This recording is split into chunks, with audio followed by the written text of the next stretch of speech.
श्री कृष्ण के विचार और अनमोल वचन हमें आज भी जीवन जीने की सही दिशा दिखाते हैं। उनके उपदेशों के अनुसार जीवन जीकर हम न केवल एक सच्चे और ईमानदार जीवन की ओर बढ़ सकते हैं, बल्कि आध्यात्मिक सुख की प्राप्ति भी कर सकते हैं। श्री कृष्ण के विचार हमें संपूर्णता की ओर ले जाते हैं, जहां हमारे कर्म न केवल स्वयं के लिए बल्कि समाज और परिवार के लिए भी उपयुक्त और सही होते हैं।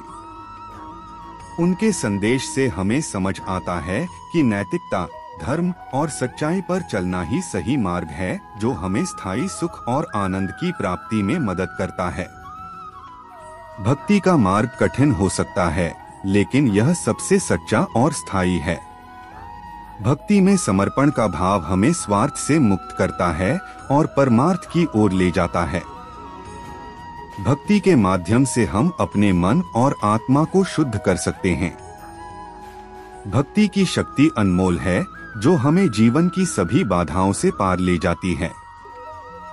नैतिकता और ईमानदारी ही सच्चे चरित्र की पहचान होती है, जो हमें जीवन के हर क्षेत्र में उन्नति दिलाती है। ईमानदारी से जीवन जीना ही सच्ची मानवता है, जिससे हम अपने अंदर के सच्चे गुणों को पहचानते हैं। नैतिकता और ईमानदारी का रास्ता कभी आसान नहीं होता, लेकिन यह सबसे सही और स्थायी होता है, जो हमें दीर्घकालिक सफलता दिलाता है। नैतिकता और ईमानदारी से जीने वाला व्यक्ति हमेशा दूसरों के लिए प्रेरणा स्रोत होता है, जो समाज में सकारात्मक बदलाव लाता है। श्री कृष्ण के विचारों का मुख्य उद्देश्य हमें जीवन में सत्य, धर्म और भक्ति का पालन करते हुए आत्मा की शांति प्राप्त करने के मार्ग पर चलाना है। कर्म किए जा, फल की चिंता मत कर। यह विचार हमें अपने कर्मों को निष्ठा और ईमानदारी से करने की प्रेरणा देता है। गीता में श्री कृष्ण ने कर्म योग का महत्व बताते हुए कहा कि फल की चिंता किए बिना अपने कर्मों को करना ही सबसे महत्वपूर्ण है। श्री कृष्ण के विचारों को जीवन में अपनाने के लिए हमें उनके द्वारा बताए गए मार्ग पर चलना चाहिए, जैसे सत्य, धर्म, भक्ति और निष्काम कर्मयोग। श्री कृष्ण के विचार बच्चों को सच्चाई, ईमानदारी और नैतिकता के मार्ग पर चलने की प्रेरणा देते हैं, जिससे वे एक सच्चे और सफल जीवन की ओर अग्रसर हो सकते हैं। श्री कृष्ण के विचार बच्चों को सच्चाई, ईमानदारी और नैतिकता के मार्ग पर चलने की प्रेरणा देते हैं, जिससे वे एक सच्चे और सफल जीवन की ओर अग्रसर हो सकते हैं। जब जब धर्म का पतन होता है और अधर्म का प्रचलन बढ़ता है, तब तब वे स्वयं अवतार लेकर इस संसार में आते हैं। इसका उद्देश्य धर्म की पुनर्स्थापना और अधर्म का नाश करना होता है। भगवान श्री कृष्ण कहते हैं कि वे साधु संतों की रक्षा करने, दुष्टों का विनाश करने और धर्म की पुनर्स्थापना करने के लिए प्रत्येक युग में अवतार लेते हैं। इसका उद्देश्य समाज में संतुलन बनाए रखना और धर्म की रक्षा करना है। भगवान श्री कृष्ण कहते हैं कि जो व्यक्ति सभी कर्मों को ब्रह्मा, ईश्वर को अर्पित कर देता है और आसक्ति को त्याग कर कार्य करता है, वह पाप से अछूता रहता है। यह स्थिति उस कमल के पत्ते के समान है, जो पानी में रहते हुए भी पानी से अछूता रहता है। भगवान श्री कृष्ण कहते हैं कि मनुष्य को अपने आत्मा के द्वारा अपने को ऊपर उठाना चाहिए और अपने को नीचे गिरने नहीं देना चाहिए। आत्मा ही मनुष्य का सबसे बड़ा मित्र है, और यदि आत्मा पर विजय नहीं प्राप्त की तो आत्मा ही मनुष्य का सबसे बड़ा शत्रु बन जाता है। भगवान श्री कृष्ण कहते हैं कि जिसने अपने मन को नियंत्रित कर लिया है, उसके लिए मन मित्र के समान है। लेकिन जिसने अपने मन पर विजय प्राप्त नहीं की है, उसके लिए मन शत्रु के समान कार्य करता है। समय में भगवान का स्मरण करते हुए अपने कर्तव्यों का पालन करना चाहिए। मन और बुद्धि को भगवान में स्थिर करके वह निश्चित रूप से भगवान को प्राप्त करेगा। भगवान श्री कृष्ण कहते हैं कि जो भक्त अनन्य भाव से उनकी आराधना करते हैं और निरंतर उनका चिंतन करते हैं, उनकी प्राप्ति और संरक्षण का कार्य वे स्वयं करते हैं। इसका अर्थ यह है कि भक्तों की हर प्रकार की आवश्यकताओं की पूर्ति भगवान स्वयं करते हैं। भगवान श्री कृष्ण अर्जुन से कहते हैं कि वह सभी धर्मों कर्तव्यों को त्याग कर केवल भगवान की शरण में आ जाए। भगवान उसे सभी पापों से मुक्त कर देंगे और वह शोक न करे। इसका अर्थ यह है कि भगवान की शरण में जाने से सभी प्रकार के पाप और कष्ट समाप्त हो जाते हैं। भगवान श्री कृष्ण कहते हैं कि आत्मा न जन्म लेता है और न मरता है। यह नित्य, शाश्वत और पुराण है। शरीर के नष्ट होने पर भी आत्मा नष्ट नहीं होती। आत्मा अमर है और इसके अस्तित्व को कोई भी समाप्त नहीं कर सकता। भगवान श्री कृष्ण कहते हैं कि जो व्यक्ति भगवान के लिए कर्म करता है उन्हें ही परम मानता है, भगवान का भक्त है और सभी प्राणियों के प्रति द्वेष रहित है, वह व्यक्ति भगवान को प्राप्त होता है। इसका अर्थ यह है कि भक्ति, निष्काम कर्म और द्वेष रहितता से भगवान की प्राप्ति होती है। इस जीवन में सफलता को पाने के लिए कर्म ही सबसे पहला और बड़ा रास्ता है। भगवद गीता में श्री कृष्णा प्रभु ने कर्म से जुड़ी कुछ ऐसे अनमोल विचार और वचन को संसार के समक्ष रखा था, जो अगर मनुष्य अपने जीवन में अमल करे तो इस दुनिया की कोई शक्ति उसे किसी भी क्षेत्र में पराजित नहीं कर सकती। किसी दूसरे के जीवन के साथ पूर्ण रूप से जीने से बेहतर है कि हम अपने स्वयं के भाग्य के अनुसार अपूर्ण जिएं। हमें अपने जीवन में मेहनत करना चाहिए, दूसरों के जीवन की उन्नति और सफलता को भुलाकर अपने जीवन से नकारात्मक विचारों को दूर कर अपने भाग्य को उज्जवल बनाना चाहिए। एक उपहार तभी अलसी और पवित्र है जब वह हृदय से किसी सही व्यक्ति को सही समय और सही जगह पर दिया जाए, और जब उपहार देने वाला व्यक्ति दिल में उस उपहार के बदले कुछ पाने की उम्मीद ना रखता हो। हमें इस जीवन में जो भी करना चाहिए सोच समझकर करना चाहिए और सही समय पर करना चाहिए। हमें समय और दूसरे लोगों दोनों को सम्मान देना चाहिए और दिल खोलकर उनका मदद करना चाहिए। ऐसा कोई नहीं जिसने भी इस संसार में अच्छा कर्म किया हो और उसका बुरा अंत हुआ है, चाहे इस काल दुनिया में हो या आने वाले काल में। कहा जाया है कर्म ही धर्म है, इसलिए हमें कर्म करते जाना चाहिए, फल अपने आप हमें मिलेगा। इस दुनिया में जितने भी लोग सफल हुए हैं सब लोग अपने कर्म के लिए ही हुए हैं।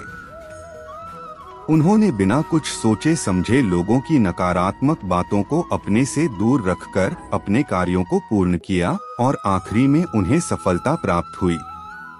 जो भी मनुष्य अपने जीवन आध्यात्मिक ज्ञान के चरणों के लिए दृढ़ संकल्पों में स्थिर है, वह सामान्य रूप से संकटों के आक्रमण को सहन कर सकते हैं और निश्चित रूप से यह व्यक्ति खुशियां और मुक्ति पाने का पात्र है। अगर आप अपने लक्ष्य को पाने के लिए दृढ़ संकल्प ले लेते हैं और दिन रात कड़ी मेहनत करते हैं, तो आपके रास्ते में जितने भी संकट मुश्किलें आए, आप उनको पार कर जाएंगे। जो खुशियां बहुत लंबे समय के परिश्रम और सीखने से मिलती है, जो दुख से अंत दिलाता है, जो पहले विष के समान होता है परंतु बाद में अमृत के जैसा होता है, इस तरह की खुशियां मन की शांति से जागृत होती हैं। जब कोई व्यक्ति अपने लक्ष्य पर सफलता प्राप्त कर लेता है तो उसके जीवन के सभी दुख अपने आप खत्म हो जाते हैं, जीवन में नया उमंग और खुशियां भर जाती हैं। भगवान या परमात्मा की शांति उनके साथ होती है जिसके मन और आत्मा में एकता सामंजस्य हो, जो इच्छा और क्रोध से मुक्त हो, जो अपने स्वयं खुद के आत्मा को सही मायने में जानते हों। विवरण सही मायने में जो मनुष्य क्रोध से मुक्त होता है और जिसके मन में एकजुट होने की इच्छा होती है, वह सच्चा होता है। भगवान हमेशा उसके साथ होते हैं। नरक 3 चीजों से नफरत करता है, वासना, क्रोध और लोभ। परमात्मा कहते हैं, जो भी मनुष्य अपने जीवन में नफरत की भावना, लोभ, मोह, माया, वासना रखते हैं, उनके लिए नरक ही सही जगह होता है। आपको कर्म करने का अधिकार है परंतु फल पाने का नहीं। आपको इनाम या फल पाने के लिए किसी भी क्रिया में भाग नहीं लेना चाहिए, और न ही आपको निष्क्रियता के लिए लंबे समय तक करना चाहिए। इस दुनिया में कार्य करें। अर्जुन एक ऐसे आदमी जिन्होंने अपने आप को स्वयं सफल बनाया, बिना किसी स्वार्थ के, और चाहे सफलता हो या हार हमेशा एक जैसे। अगर हम फल की आशा में कार्य करेंगे तो न हमारे कार्य सफल हो पाएंगे और न ही हम अपने लक्ष्य तक पहुंच पाएंगे। सन्निहित आत्मा के अनंत का अस्तित्व है, अविनाशी और अनंत है। केवल भौतिक शरीर तथ्यात्मक रूप से खराब है। इसलिए हे अर्जुन, लड़ते रहो।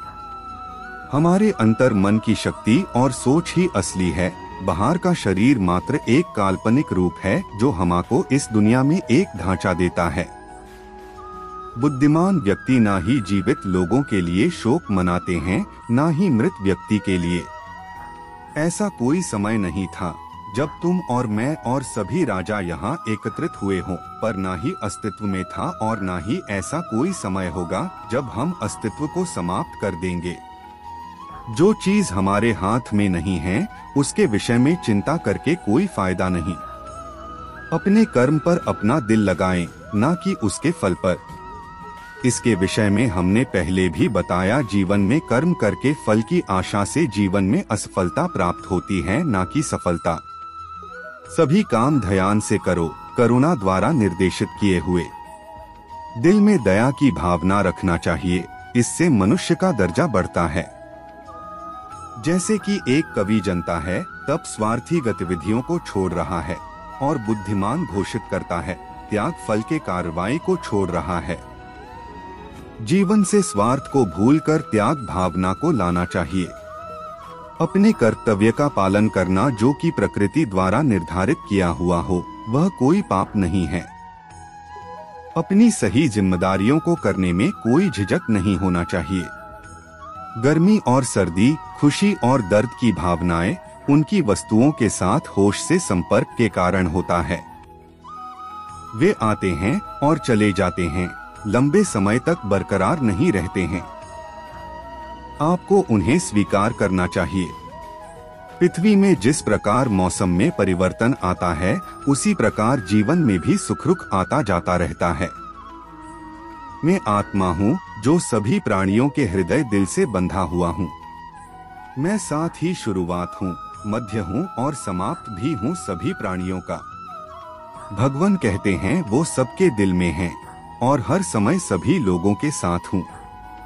सभी वेदों में से मैं साम वेद हूँ, सभी देवों में से मैं इंद्र हूँ, सभी समझ और भावनाओं में से मैं मन हूँ, सभी जीवित प्राणियों में मैं चेतना हूँ। श्री कृष्णा प्रभु जी कहते हैं, वे मनुष्य हो या देवगण सभी जगह मौजूद हैं। हम जो देखते निहारते हैं वो हम हैं, और हम जो हैं हम उसी वस्तु को निहारते हैं। इसलिए जीवन में हमेशा अच्छी और सकारात्मक चीजों को देखें और सोचें। यदि यह वीडियो आपको पसंद आई तो वीडियो को लाइक, चैनल को सब्सक्राइब और वीडियो को शेयर करना बिल्कुल ना भूले। तो इसी के साथ हम विदा लेते हैं और मिलेंगे अगले वीडियो में, जो जीवन जीने की नई राह दिखाएंगे। जय श्री कृष्णा।